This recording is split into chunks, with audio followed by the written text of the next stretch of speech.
शुएब शाहीन साहब तर्जुमान पाकिस्तान तहरीक इंसाफ हमारे साथ हैं। शुएब साहब, ये अजीब व गरीब किस्म का मजाक है कि वो पता है सबको कि वो तहवील में है। एक तो उनको प्रोड्यूस नहीं किया जा रहा बिफोर कोर्ट, और दूसरा एक और कोर्ट ने उन्हें इश्तिहारी करार दे दिया। देखिए, इसमें तो आसान न्याजी वाले केस में तो उन्होंने आकर स्टेटमेंट दी कि जी मिलिट्री के पास है और मिलिट्री ट्रायल के लिए हमने उसको सिलेक्ट कर लिया है। हाँ, और आप दूसरी अदालत ये कह रही है कि जनाब वो इश्तिहारी हो गया, वो अदालत में पेश नहीं हो रहा। कमाल की बात है। और दूसरे बंदे की प्रोटेक्शन के लिए हम प्रोसीडिंग कर रहे हैं और उसको भी इश्तिहारी करार दिया जा रहा है।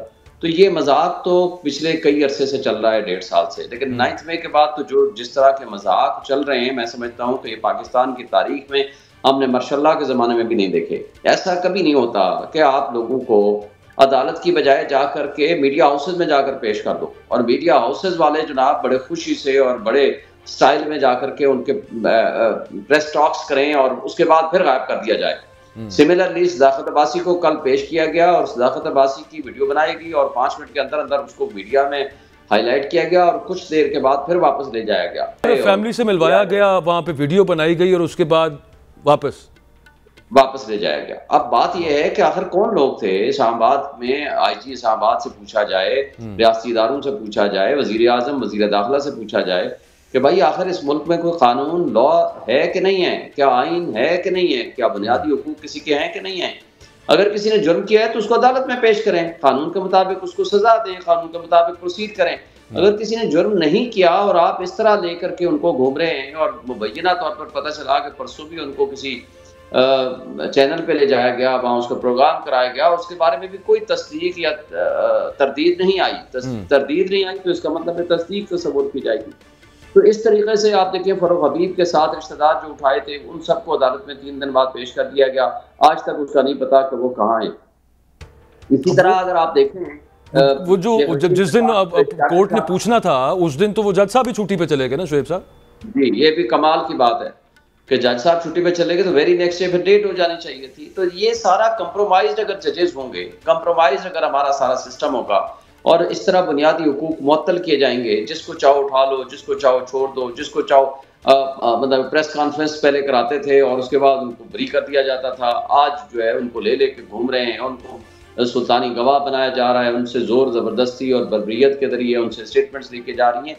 ये कोई मुल्क में ये कोई अच्छी हम वैसे एब्सोल्युटली वो तो अच्छी तो बिल्कुल भी नहीं है। वैसे कोई बात हुई है उस्मान डार साहब से, सदाकत अब्बासी साहब से?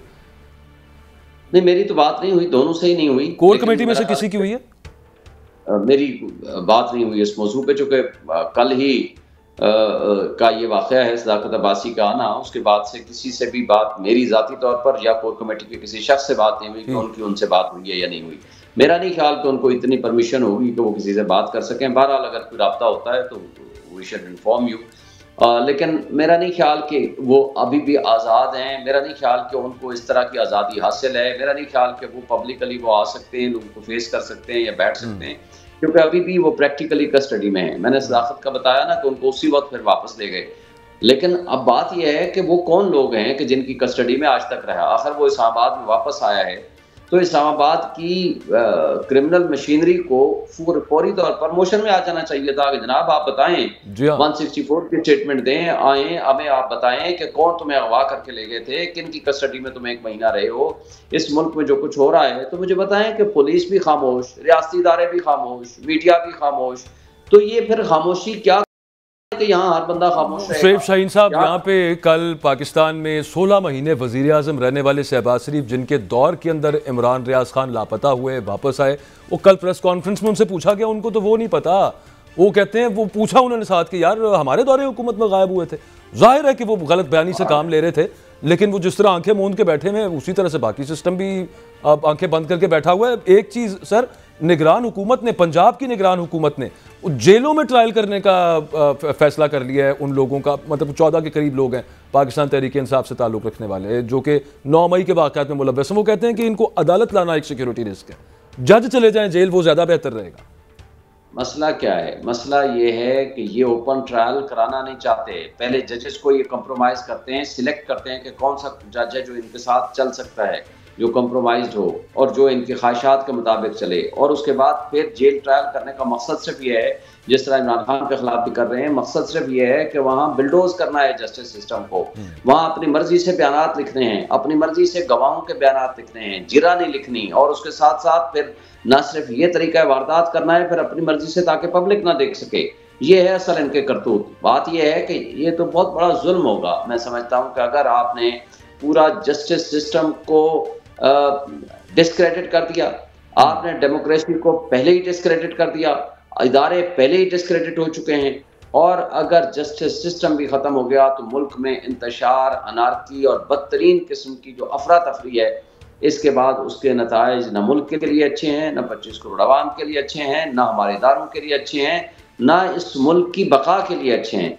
ये बहुत बड़ी बदकिस्मती होगी कि अगर हमने मुल्क की इकाइयों को, मुल्क की बका को इस तरीके से अगर बिल्डोज करना है, और वाहिद उम्मीद अदालतें हुआ करती हैं हर ज़माने में लोगों की कि जी हमें अदलिया से इंसाफ मिलेगा, और अगर अदलिया ये तरीका वारदात अडॉप्ट कर ले, ये केयर टेकर सेटअप्स इस पोजीशन में आ जाएं कि वो एक पार्टी बन जाएं और एक पार्टी को क्रश करने के लिए तमाम फोर्सेज इस्तेमाल करना शुरू कर दें, तो जिस तरह आज बदअमनी है, जिस तरह अबतरी है, जिस तरह की खुदा न खास्ता दहशतगर्दी है, और जो हालात पैदा हो रहे हैं, वो अल्टीमेटली तो जो तवक्को रह जाती है या उम्मीद रह जाती है वो फिर सुप्रीम कोर्ट ऑफ पाकिस्तान से रह जाती है। वैसे एक चीज़ मुझे याद आ गई, मैं बरसबील तज़किरा यहाँ पे वो रख दूँ सामने। शहबाज शरीफ साहब कह रहे थे ना कि मुझे तो पता ही नहीं है कि इमरान रियाज खान 140 दिन किसकी तहवील में रहे, या मेरे दौरे हुकूमत के अंदर वो लापता हुए थे या अगवा हुए थे, वो क्या मामला बना और वापस आ गए, मुझे तो पता ही कुछ नहीं। वो कहते हैं मैं पता करके बताऊंगा। 2014 के अंदर जो मॉडल टाउन का सानहा हुआ था, जिसमें 14 लोग मारे गए थे, शहीद हो गए थे, और पुलिस के साथ direct in confrontation with police और शहबाज शरीफ साहब की हुकूमत थी पंजाब में। उस रोज़ मैं चूंकि एज अ क्राइम रिपोर्टर उसको कवर कर रहा था, दोपहर को 1-1:30 बजे के करीब जाके शहबाज शरीफ साहब का ये बयान आया कि मैंने तो टीवी पे देखा है अभी कि ये ऑपरेशन जारी है। वो टीवी से देख के मुझे पता चला, जो कि पिछली रात से जारी था, वो टीवी से देख के उनको पता चला था कि 14 लोग मर गए हैं, और मैंने फौरन हुक्म दिया कि ऑपरेशन रोक दिया जाए। ये एक पुराना मामला है शहबाज शरीफ साहब का। शुएब शाहीन साहब, ये कुछ खबरें चल रही हैं कि जेल के अंदर इमरान खान साहब से कोई राब्ता हुआ है, कोई बातचीत हुई है। मैं डील की बात नहीं कर रहा, ओवरऑल ये बात कर रहा हूँ कि कोई मुफाहमत की तरफ कुछ मुस्बत पेशरफ्त है, कोई ऐसी बातचीत, या वे हवाई बातें हैं सिर्फ? आपके सवाल के जवाब देने से पहले एक बात और भी ऐड कर दूं। उनसे ये भी सवाल हुआ कि जिस जज साहब ने आपको ब्रीफ किया, आपने आते साथ ही फौरी तौर पर उसको रिटायरमेंट के बाद उसको कमिश्नर बना दिया, इंफॉर्मेशन कमिश्नर बना दिया। ये टिट फॉर टैट था, आपने बदला देना था। कहता है कोई और सवाल करें, और अपनी बात को वो गोल कर गया कि मैं आपकी बात में आने वाला नहीं हूँ। ये तो है आपके मुल्क का जस्टिस सिस्टम। अब आगे आते हैं कि इमरान खान की तरफ। देखें, हमारा तो सबको एक पैगाम है, लेकिन जो ये कहना कि उनसे मुफाहमत की बात हुई है, बिल्कुल टोटल रॉन्ग।